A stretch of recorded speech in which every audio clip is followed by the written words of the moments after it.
Well, welcome everybody to Brainstorming the Human Connection, and it's brought to you by the South Dakota Humanities Council.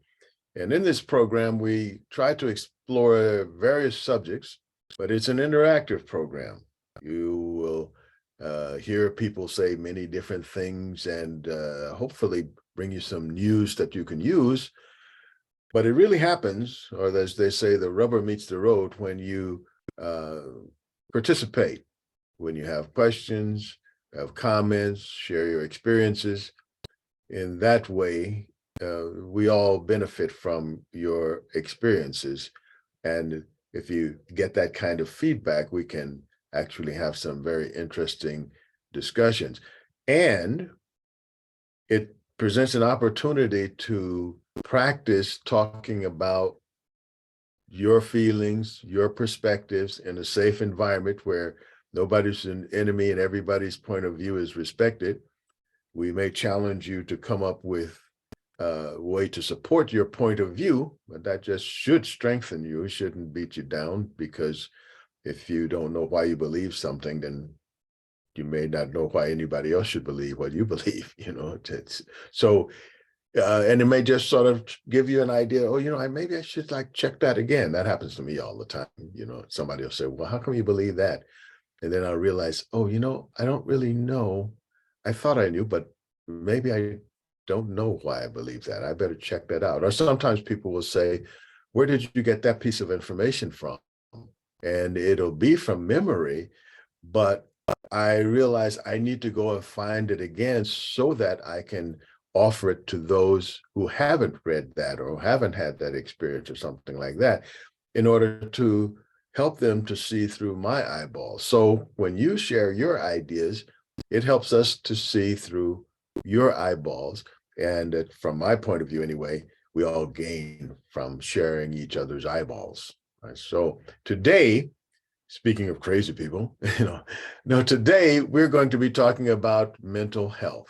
And mental health is, it's critical to us. If we even stub our toe, we sometimes don't mind going to the doctor or something, especially if it's bleeding, and trying to fix that. But somehow when it comes to mental health, we're willing, or sometimes we have to put it off.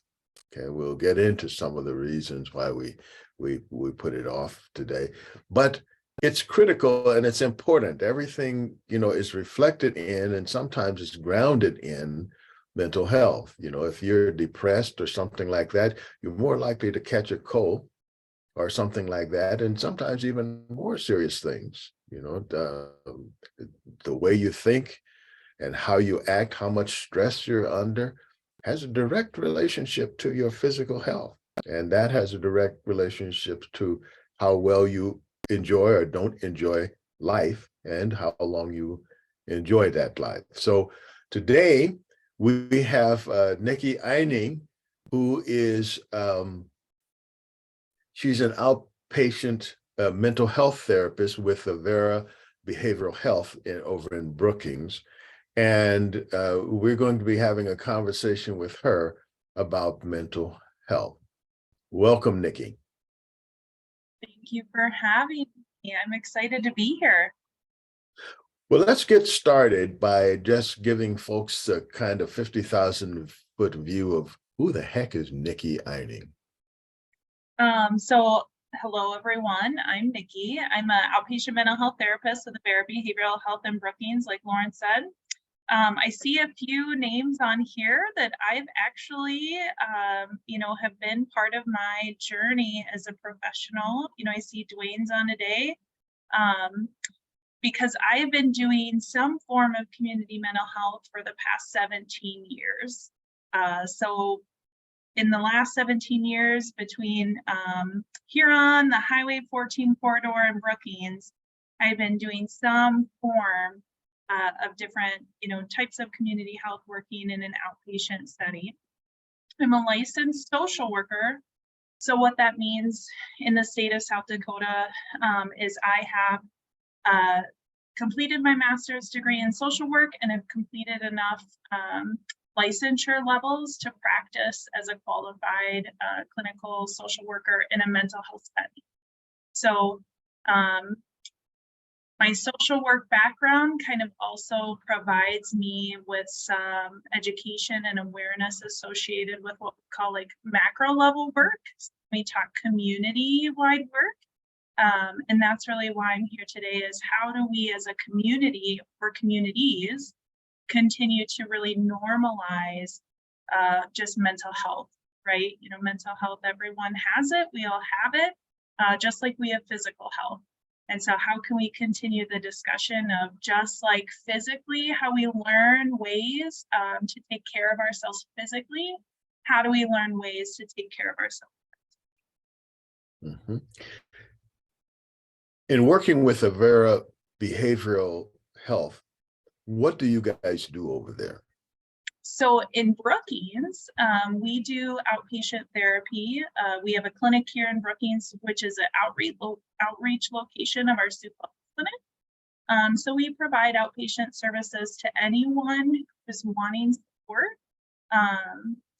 And like we'll talk about, you know, here in the next hour, all of us can experience different difficulties or barriers or adjustments where it's just, we're really needing someone to kind of share that load with us, as well as just practice different ways to strengthen our ability to manage through some of those big feelings or difficult times, just like we would our physical health, like you're saying. I stub my toe, I experience pain and suffering. And how can I have somebody to sit in that pain and suffering with me? And how can I learn ways to manage that pain and suffering? And that's really when we talk about therapy, when we talk about professionals in our environment, how can we really have somebody to sit with us in that pain and suffering, because we're not meant to do that alone. And how can we learn skills and strategies that help us manage through that? Because unfortunately, society has kind of taught us this unwritten rule of you're just supposed to maybe suck it up and move on. And that's what Mental Health Awareness Month is really about, is challenging that social norm, that's not healthy for us. And in fact, it can create a lot of physical ailments, and a lot of relationship ailments, and a lot of other components where we see the more we try to avoid some of that pain and suffering, it's going to come out. It's going to come out in different ways. And it can really impact, you know, the life that we want to have for ourselves and the relationships that we want to have for ourselves. Mm-hmm. So somewhere in that whole mental health discussion, often comes up the 8 dimensions of wellness. Can you talk a little bit about that to maybe kind of get us grounded and have a context in which we can think about mental health better? Yeah, so when we talk about the 8 dimensions of wellness, it's really important for us to really be aware that, you know, we have different concepts of wellness. So when we think emotional wellness or financial wellness or occupational wellness, environmental wellness, intellectual wellness, spiritual wellness, social wellness, you know, we have these 8 dimensions of wellness that impact our mental health. So when I think about occupationally, if I'm struggling every day with my current occupation, if it brings me physical anxiety where my stomach hurts, I'm feeling emotionally sick to go to my job every day, we can see how that can impact different parts of our overall wellness. But maybe because I'm still showing up occupationally, I'm financially healthy because I'm still getting the check that I need to be able to pay all of my bills and do the things that I need to do for myself and my family. So we talk about how, you know, these 8 different dimensions in our life, they're all intertwined. And it's important for us to be aware how they all 8 play into our overall wellness and this reality. We're not going to be optimally functioning perfectly in all of those 8 dimensions all of the time. So just like we talked about this example of financially I'm well, and I'm bringing home my paycheck and I'm paying my bills and I'm doing financially well, but I am really struggling to show up for work every single day because of maybe something going on with a coworker, or my boss, or the direct work that I'm doing. And so how do we just really pay attention of, we all have these 8 dimensions of this, and are there strengths that we have that we try to build off of, or are there, dimensions that we're struggling in that it's important again for us to come to maybe a friend, a support person, a professional to say, I'm really having a hard time in this area of my life right now. And I'm really needing to kind of figure out like, what's the small next step for me to change that. I want change in this area. I'm really stuck figuring how to do that by myself. Mhm. Can you talk to us a little bit about the state of mental health in our state right now? Where has it been? Where is it now? And where does it look like it's going with the present trajectory? Yeah, so I see, thank you, Carolyn, for sharing that 8 Dimensions of Wellness resource, because exactly SAMHSA is where we get that information from. So I know she's doing a great job sharing that. When we look that's in the chat. Excuse me, that's in the chat, by the way. So if you click on the little chat button, you can get that. And also the little 3 dots on the side, you can download it. Sorry about that, Nikki. Oh, that's great. So one of the benefits of the Helpline Center, if you're familiar with that, so the Helpline Center is this nonprofit organization in the state that's gone statewide as a resource and informational platform for our state neighbors. We're able to really learn more about, it's common for us now in this communication era, I'm going to go to Google right away to search for something that I want a solution for. And so what Helpline helps us do as a state is really look at when people are going to Helpline, or they're calling, or they're texting, or they're using the app, because Helpline has all those opportunities. I can download the 211 app, I can go to their website, I can text 211.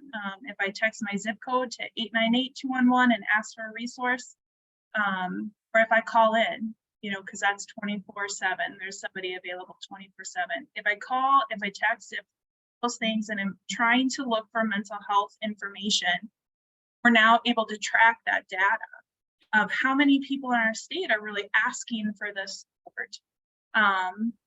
So in Brookings County, what we found is our Helpline data is showing us as the #1 reason people are calling into Helpline, or texting Helpline, or using the app to find a resource. It is the #1 need right now. So how are we making sure that we're aware of the reality that people are looking for these supports, so we can help meet that demand? What we're also seeing in South Dakota, which is, there's a lot of grief around it, but we have to talk about the reality that we are seeing too many of our state neighbors to death by suicide.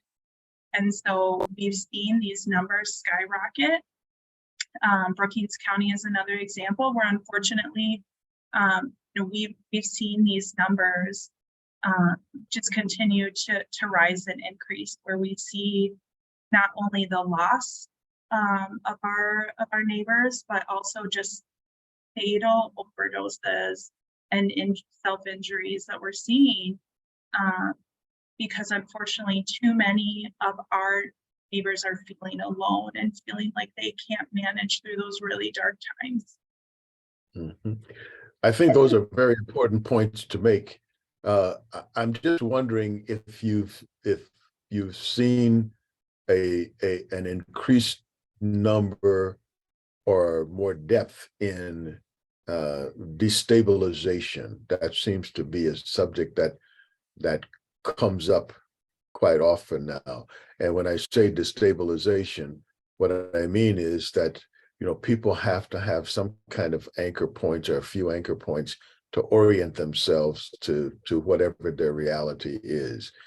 And there are many social, economic, and political and cultural changes that takes away a lot of those anchor points for people. And I'm wondering what kind of impact all of that all at once has on on people's ability to have some kind of stable mental health. Yeah.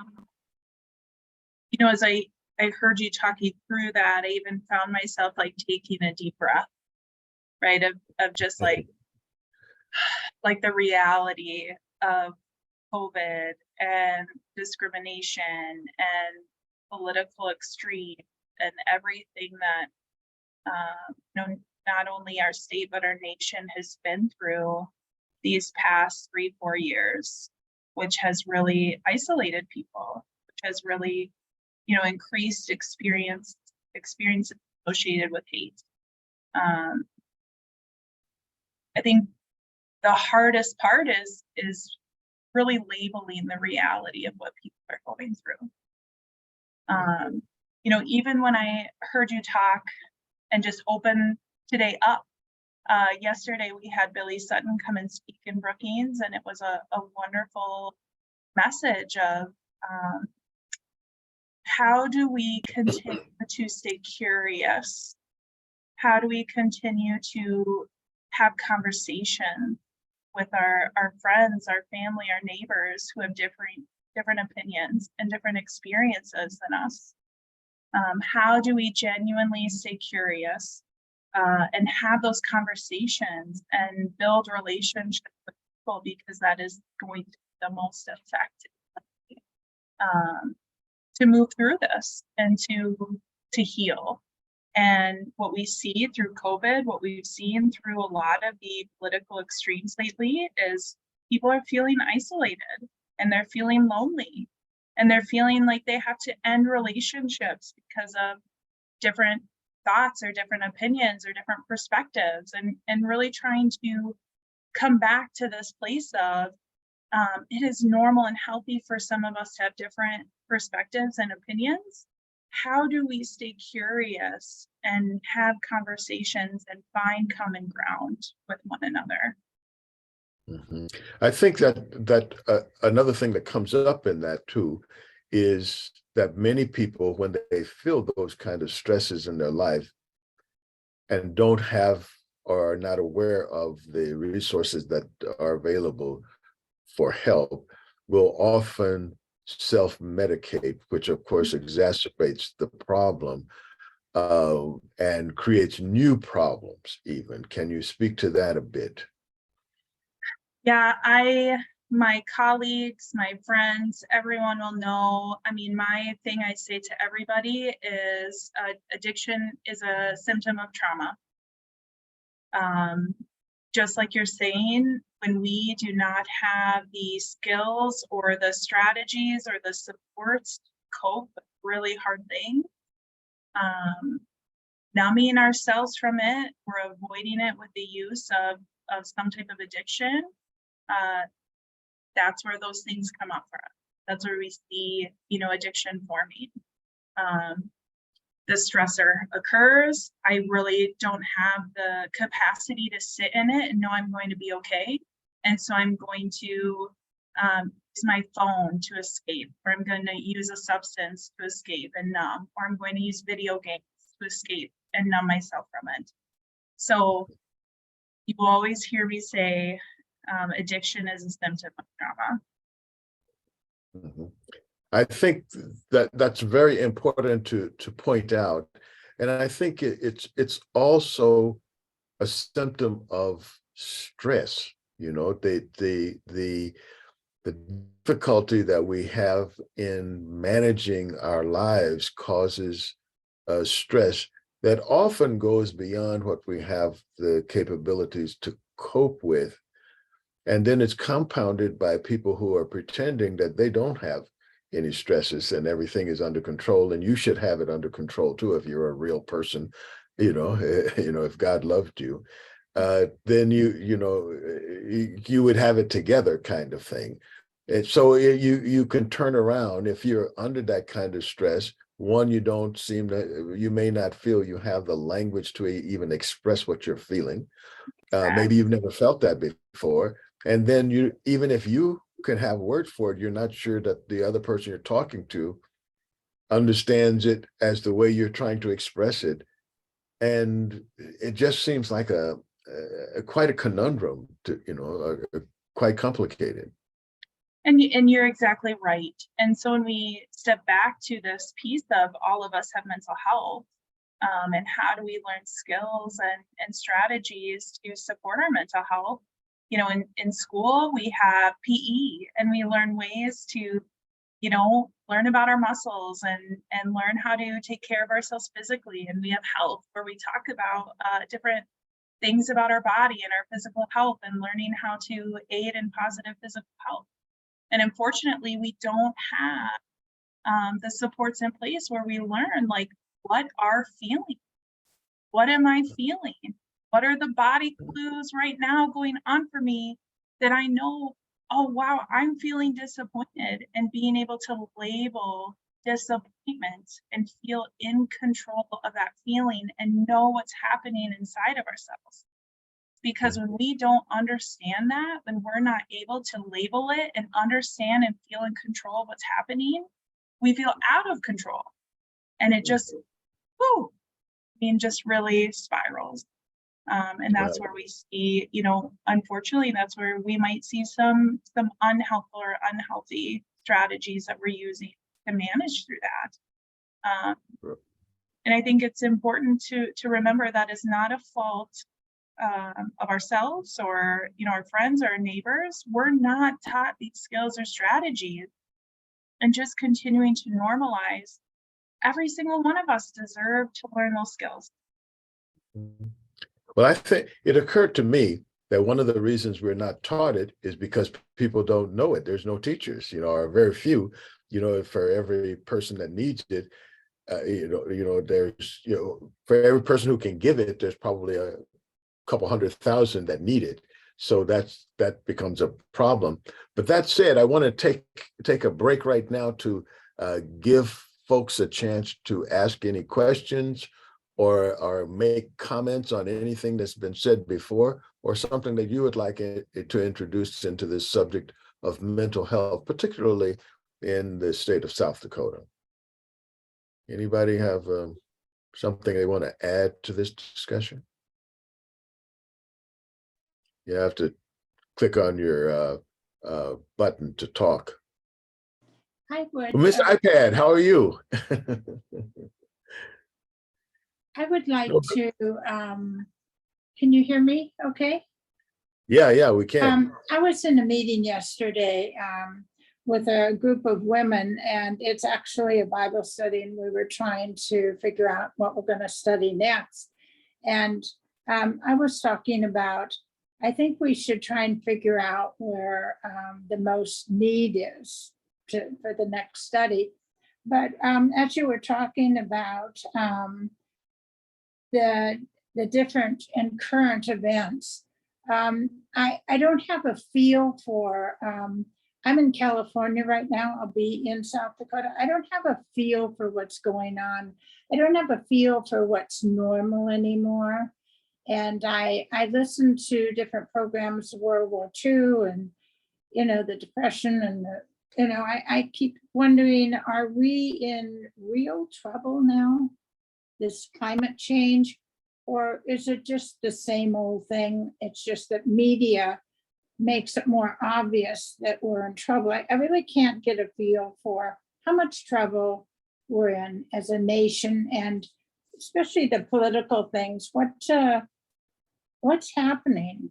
Are the suicide? I imagine the suicides are going up, and the self-medication is probably going up, but I don't know how much and how much trouble we're in.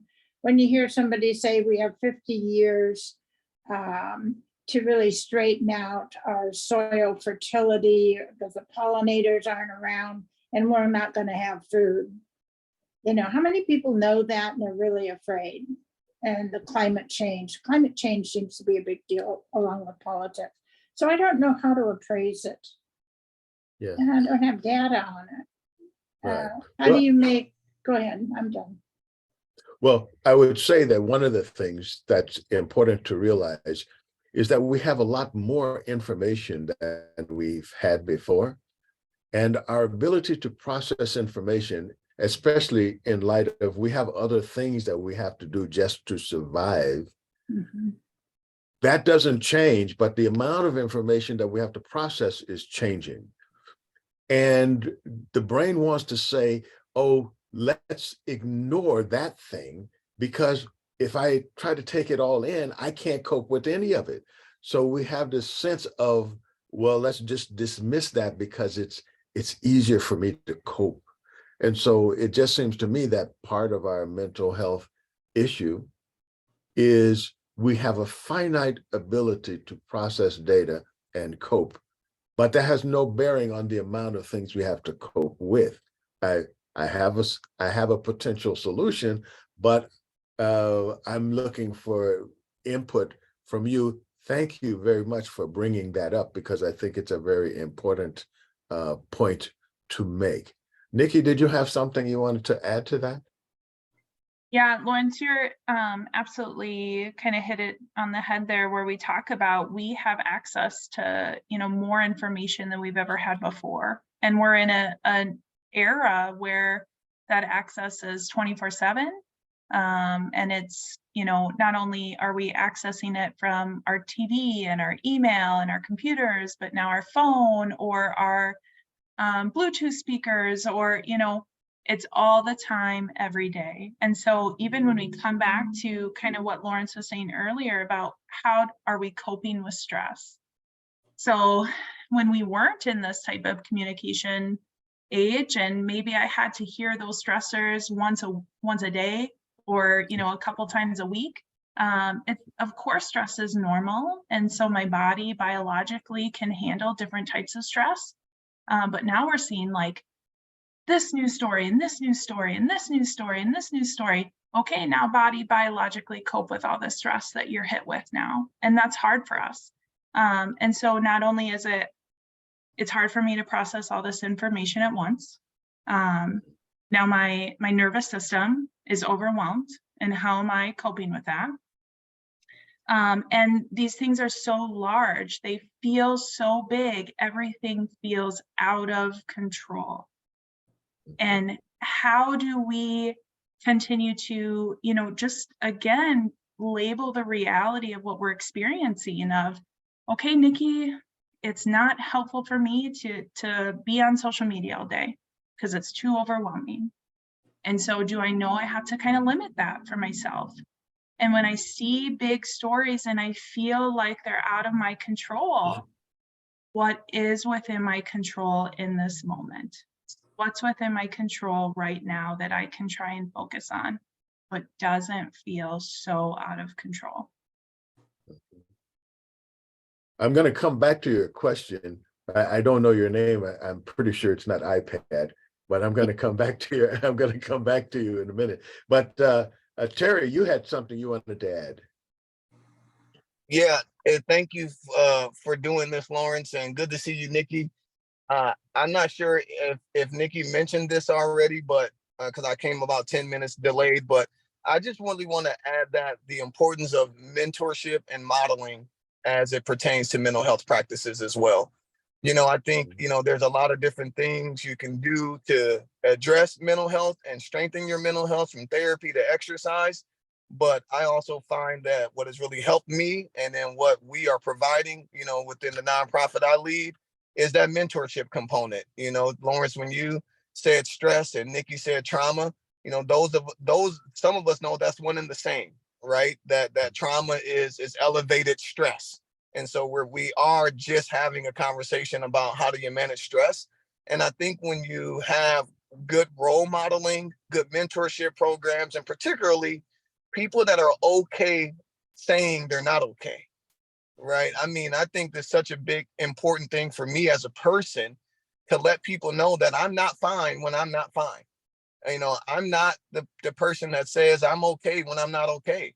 And I'm not apologizing for giving you an honest expression of how I'm feeling today when you ask me how I'm doing. There are days where I'm doing great and things are rolling and I'm humming. But in honesty, there's always some other stuff that's going on too. And sometimes I just find that it's really important to be intentional about telling people, you know, I've had better days. They didn't see that coming. They didn't expect that. They probably thought you were going to be the, oh, I'm fine and the weather's going great. You asked Terry how Terry's doing. And the fact that I got a 22-year-old, 23-year-old in June, and I had him since I was 15, and I'm still parenting him, even though he's of adult age, and he's currently navigating his own challenges. You ask me how I'm doing, and I'm going to say, you know, I've had better days because this week my son has to be held account for some stuff that he's done.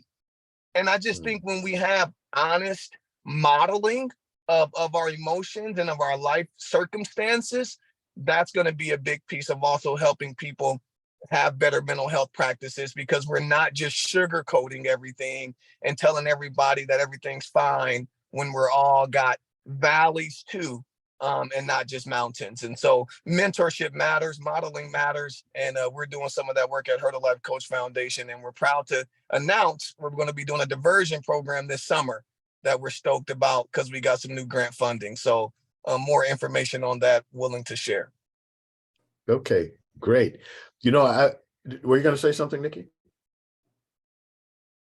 Yes, I was just going to say, just reiterating, giving permission to feel, right? And Terry and I know each other well. I posted a podcast the other day, and it was a Brene Brown podcast. It's a couple years old, but that's what it's titled, is Permission to Feel. And just like Terry is saying, especially in America, we love to ask people, how are you doing today? But we are not prepared for the real answer. And so when people give us a real answer, how do we show up and give them permission to feel that? How do we sit in that feeling with them versus being like, well, yes, I asked that, but I don't have the time to sit with you, right? And really ourselves, and again, that goes all the way back to this emotional intelligence skill piece of teaching ourselves, like, I can take deep breaths and I can just sit with this person and their feeling.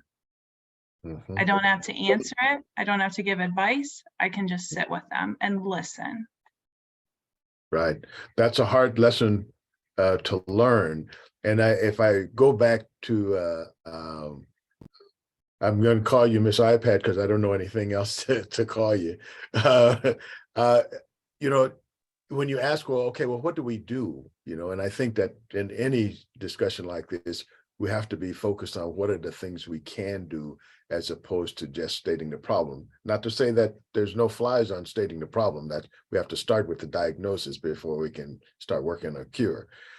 But one of the things that we can do is create a network for ourselves. And I'm saying that while knowing that for many people, that's really hard because they don't have the interpersonal skills to create, let alone maintain relationships. And you see that a lot, but we can't give up, and we can't abandon those who have various reasons why it's difficult for them. Usually if we have something of a network, that network, if it's working and healthy, when we work on that, part of making it healthy is to invite somebody into that network who has a hard time creating a network, so that each one can teach one. If you get too many of people like that, then that network becomes under stress and it can't hold up. But you can hold one or two. If you can't hold one or two people who are not doing fine, then probably you need some different kind of people in your network. But I think that's where it comes. Even when you talk about, like I have all this different information, I don't know what to believe. Okay, so practicing critical thinking, which many people don't even know what that means, but it's a thing, and practicing critical thinking and finding out where can I get more reliable. There's no source more reliable information. There's no source of information that's 100% accurate all the time. We're humans making this thing. So there are going to be some times, but there's some stuff that you know that's so way out there, you know, that, come on, you know, it's like if you're going to believe that, but you won't believe the thing that's hitting you in the face all day, then that becomes, you know, the source of your suffering, you know. So I'm encouraging people to create a network, sit down with somebody that you know, get together once every week or every month, depending on how much you need it, and do something together. You don't even have to commiserate together. Just be with each other. Maybe just going to have coffee and organized around a garden group, anything, book clubs or something like that. Because being disconnected is one of the biggest sources of mental health destabilization. And it's having good connections is one of the cures for it. That's what that's the reconnaissance that I have. Nikki, you may have some other insight. Relationships have been found to be one of the most effective mental health interventions. You know, we know when we talk about stress, we have this biological wiring within us to be connected to others, to have a sense of belonging.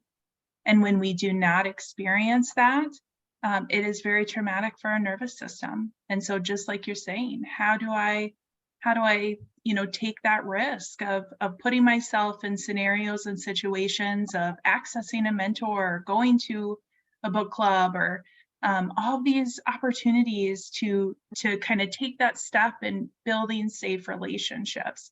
I have that conversation in my office all the time of, there is a little risk, right? And kind of opening ourselves up to other people to learn about how they will respond, to see if this is a person I can trust. And taking that step of, you know, sharing something about me. And if that person is like, oh gosh, I don't like that, that's weird, I know this isn't a person I'm probably going to invest energy in.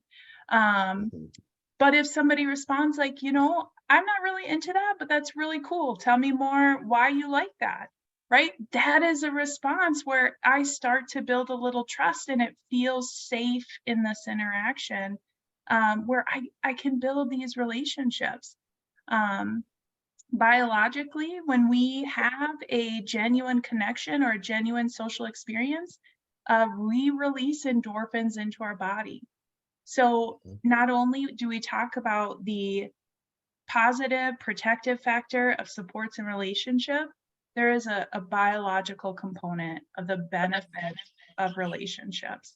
And building this belief of, you know, I am worthy, good things will happen to me, right? All of the hope that comes with those relationships. That really helps us manage and gives us a different perspective when we're in those tough times. I know I'm going to be able to get through this, because you know what? I can call Terry up, or I can text him and be like, man, this is hard. And he'll be like, you're right, but you got this. You know, like, I have to have those opportunities in my life to not feel isolated and alone in the really, really hard things. Right. And, you know, it occurs to me that for many people, it's the inertia of getting that done, to, you know, starting to build, that is the hardest part. If you're a person who regards yourself as an introvert, others may disagree, but you may think of yourself as an introvert, and you have a hard time trusting people. You have a hard time initiating and a new relationship. And if I were to offer something that works for me, when I go, because I go to different countries, and you know, often I'm recreating networks. So I have these nodes of networks in different countries. Often they can't even speak to each other because they speak different languages. So one of the things I found that helps me to initiate new relationships is making it a practice to have non-transactional random acts of kindness, to perform non-transactional random acts of kindness, which means I do it without any expectation that that person is going to do something back to me. And you put it out. It does amazing things to put one in a position to create a network when you can just do a non-transactional, mean you don't have to give me anything back, random, which means like I just do it. It's just not something I think about. It's just, that's how I roll, and acts of kindness. Do that. And it's amazing how you will start to attract other people who feel that way too. And now you have typically a supportive group that's around you, and you can work from that, as a starter. Anyone else? Oh, go ahead. Yes, I have a question. Oh, Can you- Miss iPhone. That's right. You could just call me Miss iPhone. I have a question. Are there any mental health resources directed specifically to LGBTQ people and maybe trans youth? So I definitely know the Trevor Project, multiple communities. They're really trying to start a South Dakota chapter of the Trevor Project. That's a great resource when we talk their website, the blog. I know different support groups are really trying to organize in South Dakota, trying to help list different resources on that website as well, specific for our state. So it's absolutely the number one thing I would recommend. They have a lot of social media presence as well, and do a lot of different virtual support groups as well. And by the way, go ahead. I'm sorry. Go ahead. Is there local counseling available for LGBTQ youth? So absolutely. A lot of mental health therapists would say, especially in Brookings, I know there's a few that identify specializing and being able to support that population. But when we talk, local therapy, I'm not sure where exactly you're from, so I apologize if you talk locally. I'm in Brookings. Okay, so yep, there's actually At Ease Counseling just opened. So shout out to them for kind of opening their doors. I know a couple of them, when they kind of wrote about their different specializations, they had listed that they were specializing in supporting that population. Thank you, and Nikki, that's very good to know. Yeah.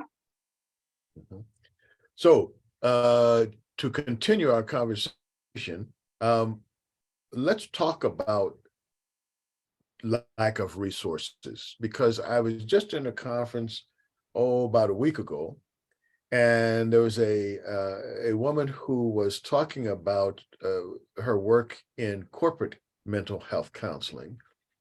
And one of the things that she struck me is that, I go to these things as a advisor or a person who is a consultant. And then I discovered that there are people who are in these corporate positions who realize that they're struggling. And many people have been already Peter principled past where they can cope with what they have a job to do. And they come into complications that they had not signed up for or didn't even know existed. And they're struggling. She said, but I don't have any place to send them, because if I say, go see, you need professional help, we have so much of a problem that there is not enough professional help available for all the people who need it. Can we talk about what people should do, not just the corporate people, but all of us in general? What we say to some person, oh, they feel like they're going to commit suicide. Well, they call this number and maybe they get talked down, but the problem that caused them to feel like committing suicide did not go away. We at point of impact, they're not committing suicide today, but that the reason for them feeling suicidal, that didn't go away. Where do we get where's the help come from? What are we looking at in terms of an inventory of resources for this? Yeah, so that's a great question. And when we talk living in a rural state, it's a very real thing for us to talk about. And just like you said, Lawrence, when someone's experiencing suicidal thoughts or anything that feels scary to ourselves, it's really important to use that 988 number any time of the day. So I will always reiterate that, if you're feeling scared or overwhelmed by your thoughts, please always call 988 because that is what it's there for. And it's not just for suicidal ideation. Maybe it's, I heard my family say this, or I heard my friends say this, what do I do? That person is there 24 hours a day to help you process through that overwhelming thought or scenario that you're in. So I will always reiterate using that. South Dakota is a wonderful state. It is a very difficult rural geography state when we talk mental health care, healthcare, all of the supports. Thankfully, when we talk about Brookings, where I'm at, we're, kind of this hub of Watertown, Sioux Falls, we have these communities around us where there is more access in our areas. But when we talk the middle of the state, so Wagner, Pierre, right, all these areas where maybe we're a little bit more geographically isolated, it becomes really hard. Where I hear, families or individuals are driving 4, 5, 6 hours to access care. And that is really hard, that is difficult. I think as much as it's hard for us to think about some of the positive things that came out of COVID, one of those things is insurance companies having to pay for virtual mental health services. So if traveling 6, 7 hours is not realistic for me, because that's not realistic for anybody, I should be able to access the care I need. Even though, I've heard people say I really like virtual services, I don't really like virtual services, it's still an option and it's an easier accessible option. And that's really opened up a door of making some of those wait lists or it's made access easier because I know there are places in Brookings that are accepting clients right now, but if I'm in Watertown and it's full, maybe I can do a virtual with a Sioux Falls therapist. It's made it easier to access services across our state, which is just wonderful. I think one of the biggest pieces is knowing where that support is. So I'm really grateful Helpline has gone statewide so people can go to that website or go to that resource and simply type in or look up, therapists in my area, mental health therapy in my area. But we still know at the rate, right? We hear this in a lot of professions, at the rate people are retiring, the amount of professionals coming in, we know that is something in South Dakota we have to focus on. Engaging students in the mental health counseling and social work departments, psychology, psychiatry. We know we have to get students in these programs so we can continue as people are retiring and going on to do their next part of their life journey. We've got to have more professionals to come. So yes, it's definitely a need. It's a reality. But thankfully, I think again, continuing to look at some of those virtual options. The other piece is employee assistance programs should exist in most businesses. One of the hard parts in South Dakota is we have a lot of small businesses. We have a lot of nonprofits. We have a lot of, my business is me and 3 other people. And so their employee assistance programs don't exist when we talk really small businesses like that. And so it becomes, you know, like you're saying, maneuvering, how do I get my employees, how do I get myself the care that we deserve? And maybe I don't feel comfortable doing it in my small town of 500 in South Dakota because of my business I have. And so that again is the other benefit of virtual services. You know, I could access a service from across the state where no one's going to know me and I'm not going to know them, and it's more safe and helpful. So South Well, Dakota is a wonderful state, but rules a different barrier to maneuver through. You know, it strikes me that one of the other advantages of something like the virtual help is that it's not limited just to South Dakota. You know, I mean, now we may spread it out. But that said, I'm getting the feedback that this is not just a South Dakota problem. Because we have such a spike in need for mental health resources of various kinds, that many people are finding sometimes even hard to find beds when people need to be actually hospitalized. And it's not exactly a new problem, but it seems to be really taking a logarithmic increase. So I'm looking for other solutions, not that those solutions we have don't count, but they don't seem to be at this time enough.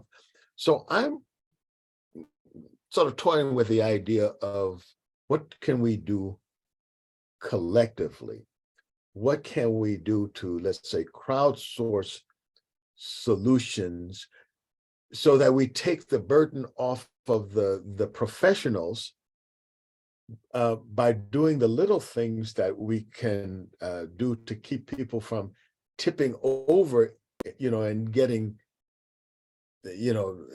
much worse. It's kind of like if you have maybe you step on a tack, and if you fix that right now and keep it clean, you'll forget you even stepped on a tack. But if you just keep putting on the dirty socks and shoes and slushing around in the mud, well, we could lose a foot behind that, So what are some crowdsourcing things that we could do or collectively that we can do to help each other?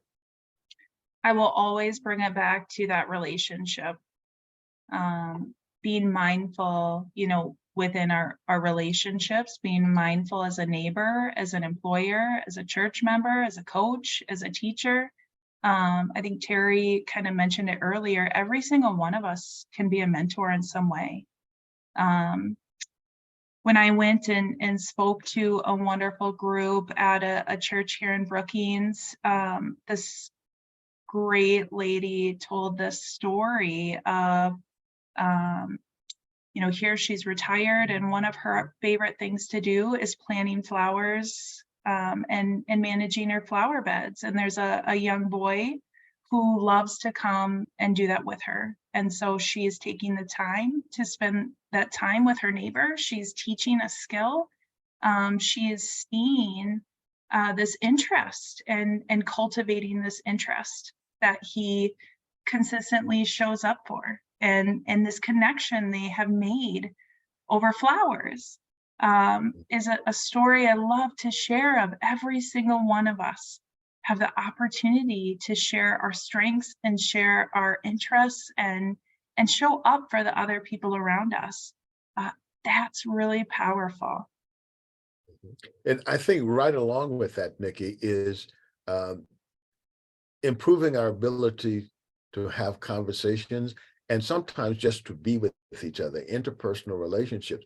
Can you advise us or direct us to any resources that people might take advantage of to improve their ability to interact with others in a positive way, a helpful way? Yeah, so kind of like I mentioned earlier, if you are not familiar with Brene Brown, please check out her podcast, but there's a specific episode with an author, Dr. Mark Brackett. And so he is really this pioneer of emotional intelligence, and talks about, how do we learn and give ourselves permission to understand our feelings and have our feelings. And when we build this relationship within ourselves, and these skills within ourselves, man, the power of being able to do that for others then is just monumental. And part of his book, part of the podcast, is really talking about, we all have experiences, we all have stories. There's healing in being okay and comfortable with sharing those things too. But part of being able to get to that place of talking to others is really how am I talking to myself? And how am I listening to others? And so he would be one that I definitely would highlight. He's got some great books, and does a really powerful podcast with Brene Brown. I will add to that because I really like what you're saying there, and it's actually a place that people can actually go to. I will add to that it's not enough to know it. It's critical to practice it. So it doesn't matter how many times you read their books or listen to their podcast. If you don't do anything with, with the information you get, it's cocktail talk. It's not really a thing. So when you learn even that one small strategy, start practicing that strategy, and amazingly other things will occur to you. Just like you were talking before, Nikki, about just sort of maybe just a listening skill, and not feeling like you have to solve it. That was a big lesson for me, because I'm the guy I come in with the wrench and the screwdrivers and all that, and I'm ready to fix something right now. And a lot of times people don't want to be fixed. They need to commiserate, or they just need to be there with that thing. And sometimes it's part of their identity. That's a little bit off, but part of their identity to feel like they're suffering and somebody's persecuting them. And so if you take that away from them, they got nothing, it's like, except guilt, it's like, well, why am I not doing better? So sometimes it's like, maybe just what's the kind of questions you could ask to say, how's that working out for you? And then they will come to their own conclusion, because if you just stand there and be the mirror, just say, hey, I don't know, is that working good for you? Could you think of anything else that you might do, or something like that, and then what did you say, and did that help any, learning how to practice asking those kind of questions and having that kind of conversation. Maybe that's all we need to do. Yeah. One of my favorite memes that I've seen, my most favorite meme is Piglet sitting on the fence, and Piglet, Winnie the Pooh comes up and he says, how was your day? And Piglet says, it was a really bad day. And Winnie the Pooh says, can I sit here with you? Mm-hmm. And that's really one of the questions when you say, like, how do we get great at these questions? Can I sit with you? Mm-hmm. Mm-hmm. We have unfortunately come to the end of this episode of mental health.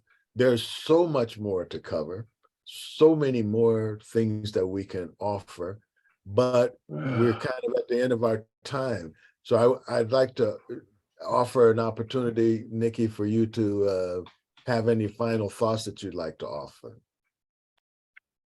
In the Billy Sutton experience that I had yesterday, his big takeaway, right, was showing up today it means we get to be kind of the model and the messenger as we move forward. And so when we think about these questions of, can I sit with somebody who's having a hard time? Can I continue to, model for myself and for others that we all have mental health and that's normal? That would be the takeaway. Can we continue to be those models for our friends, for our family, so we can continue to make the shift? Excellent. Well, I think we've covered quite a bit of territory here today, and we're right at our 11:30 cutoff point. Wow, lots of stuff to to contemplate and how do you say how those cows do it? They keep chewing the cud all the time and bringing it back up back to the same stomach, and we can make milk. So we may need to chew on this some more. And I hope you'll come back with us and bring more of your crazy friends like Terry. Because they're in the trenches too, and so they have lots of interesting things that they can offer. Hurdle Life is doing some amazing work, and we have to get together, Terry, because I've been missing your thing because you guys, I think you're watching my schedule and scheduling your stuff when I can't come. So I'm feeling. So anyway, I look forward to working with you more. Thanks everybody for showing up. This has been wonderful. See you next time, same station.